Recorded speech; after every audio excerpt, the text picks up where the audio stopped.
This is a brief address to new pastors, to young pastors. Our two seminaries, St. Louis and Fort Wayne, just had their call services. And so another crop of the Lord's laborers will be sent out into the vineyard, where the harvest is plentiful, but the laborers are few. And I myself am a young pastor.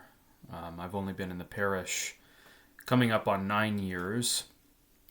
Of course, I think that in some way, every pastor, regardless of the length of his tenure, should think of himself as a young pastor, as a new pastor, because I think this reflects the humility that ought to obtain in the incumbents in the office.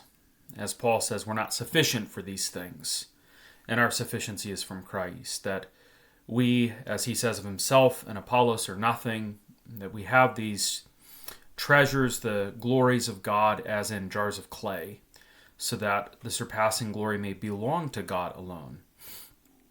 But I just wanted to give some particular considerations to new pastors, those who will be ordained as we come into the summer and become laborers in the vineyard alongside many other pastors who have been serving for 2 years to 10 years to 45 years, so on and so forth. It's an intimidating time. I remember when I was ordained, I nearly wanted to run away from my ordination. You think that when you begin seminary, it will never end.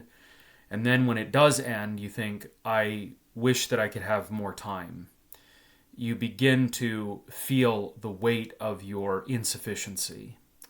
And you begin to meditate upon the incomprehensibility of the fact that God places into the hands of sinful men his eternal treasures. And it is all very overwhelming. Yet also there is a great zeal and a desire for the Lord's work.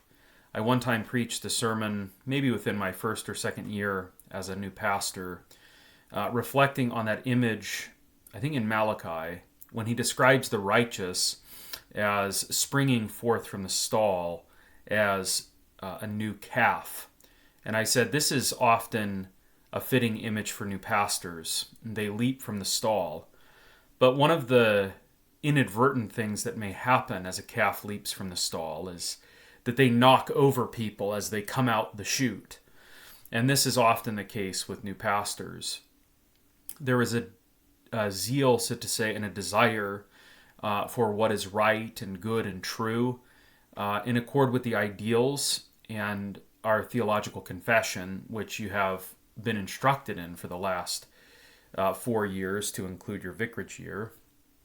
And when you get into your new parishes, there is a possibility of disillusion, that you realize that the ideal which you have been meditating upon, of which perhaps you've been able to partake in, given the great and wonderful parishes that are around the St. Louis Seminary and the Fort Wayne Seminary, that you don't see realized or actualized in the call that you've received. And there is perhaps an attempt to grow impatient and to insist and to push upon your own way.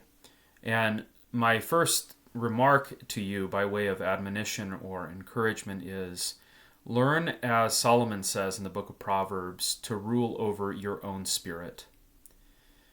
There is a great deal of need for humility amongst our clergy. There is a great deal of need for what Aelred of Rievaulx calls the royal way, the virtue of moderation. Learning not to be overly excitable in such way that you offend those who you are called to serve and to care for as a spiritual father, as a loving shepherd. So be mindful that it's easier to take a city, for example, than to rule one's own spirit. It's easier to destroy a congregation because of your own pride and arrogance than it is to rule over your own spirit, to bear in patience with those that you have been called to serve. I remember very distinctly, probably 6 months after I had been in the parish, that I was making some kind of complaint to my district president, at the time Terry Forkey, a good and a faithful man. And he said to me in the middle of my complaint, "Dear pastor, I want you to be mindful in your oversight of these congregations God has called you to serve, that you exercise as much patience with them in weaknesses that you perceive as God exercises toward you in all the mistakes that you will make in the pastoral office." And that was a needed, very gracious correction of a young pastor right out the gate.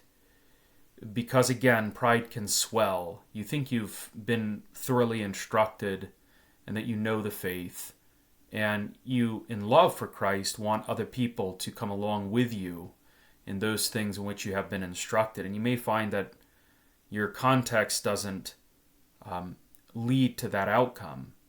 And yet here again is a need then to rule one's spirit, to commend yourself to the people that God has called you to serve by those virtues which many young men think sound feckless and cowardly and are more descriptive, let's say, of those that we may disdain, such as the virtue of gentleness and patience, such as the virtue of silence and humility, kindness, and all the varying characteristics of that greatest of the virtues, love, which is multifaceted. As you read 1 Corinthians 13, you note that love isn't just one thing. It does this, it does that. And the thing to learn from that lesson in St. Paul's letter to the church in Corinth is that if you lean into an extreme of love to the neglect of its other characteristics, you can fall quickly into error.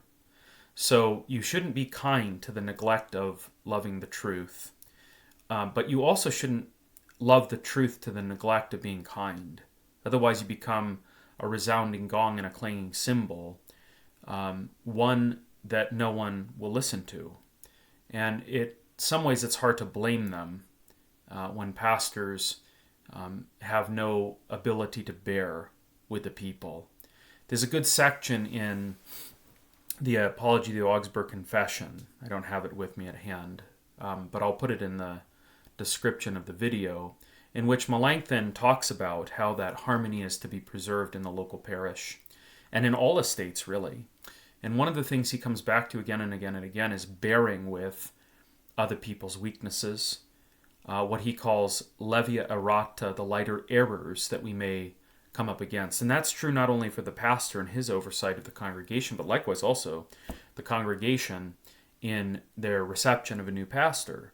Every pastor has his quirks and weird personality traits, weaknesses, blind spots, that the Apology basically says if we don't overlook those things, covering them with love, then the church will, spin out in 1,000 directions.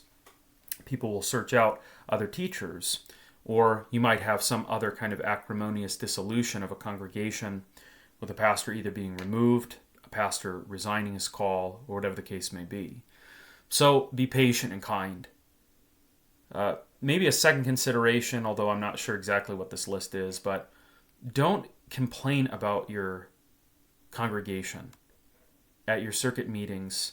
Find a father confessor to make your complaints to in order to be absolved. You're not in the midst of a people to become their accusers and to become the guy who goes out and publicly dresses them down with his buddies.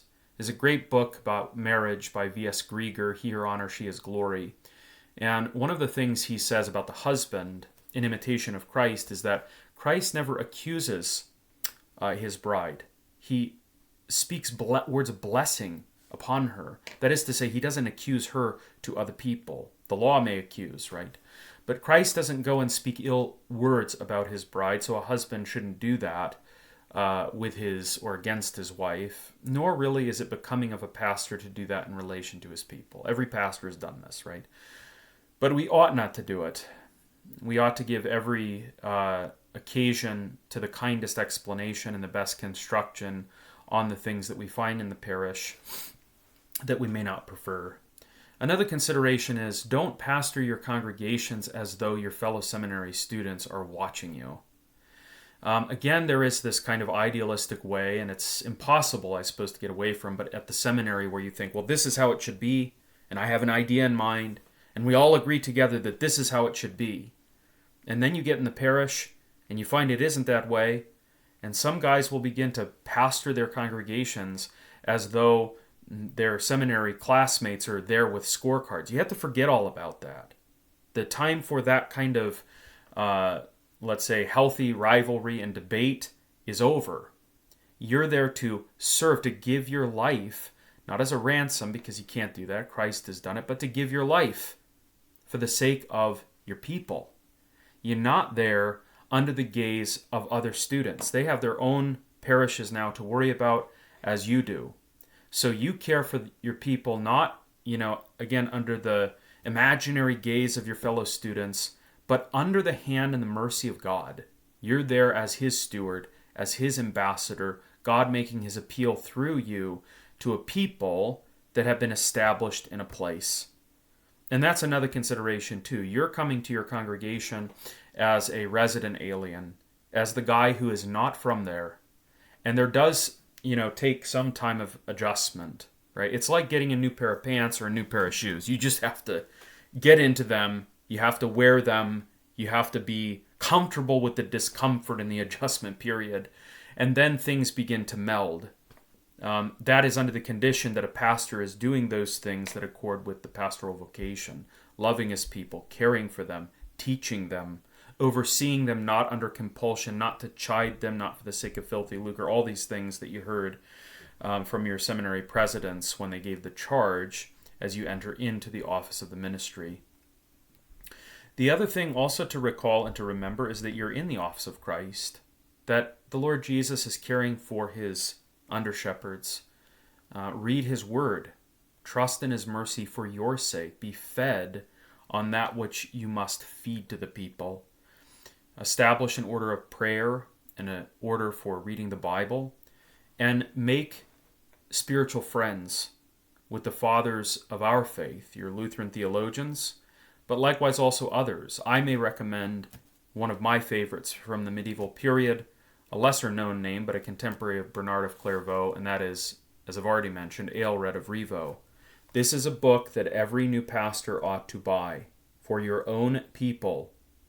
Aelred of Rievaulx's Pastoral Prayer. This is an excellent book. It's very short because it is a prayer. Most of it is an introduction by a scholar by the name of Marcia Dutton. That introduction is also very good, actually. But it has Latin on one side, English translation on the other. You need to get this book, any pastor really. You need to get this book and imbibe those things and the wisdom that Aelred gives for the consideration of those who have rule over other people. Finally, confess your sins to your father confessor. It helps you to remain humble. It helps you to remain aware, again, of your need to rule over your own spirit, even as you have been given the care of the souls of other people. Take heed unto yourself and to the doctrine, for thereby, as Paul says, you will save both yourself and those who hear you. Exercise yourself faithfully, even in those things that are hard and challenging, with all, again, manner of patience and kindness for the people. Oversee the altar with reverence. Ensure that you're communing those who should be communed, and you're taking good care of the responsibility that has been placed into your hand. Also, maybe final word, don't take yourself too seriously. This is something G.K. Chesterton says. We should take theology seriously and the office seriously, but we shouldn't take ourselves too seriously. This is how guys get themselves in big trouble. They are unwilling to flex in accord with charity, as Luther says in his letter to Livonian Christians, and then they just get absorbed by pride and by their own insistence, by the demand to do what is right or whatever the case may be. The warning, of course, that Paul issues in regard to not ordaining neophytes that often befalls pastors, and it will perhaps at various times in your ministry, and maybe even in the early part of your ministry, but cleave to Christ, act with integrity, depend upon your brother pastors, take counsel from your district president, and participate in the life of the church for the good of God's people. And in all things, God bless you.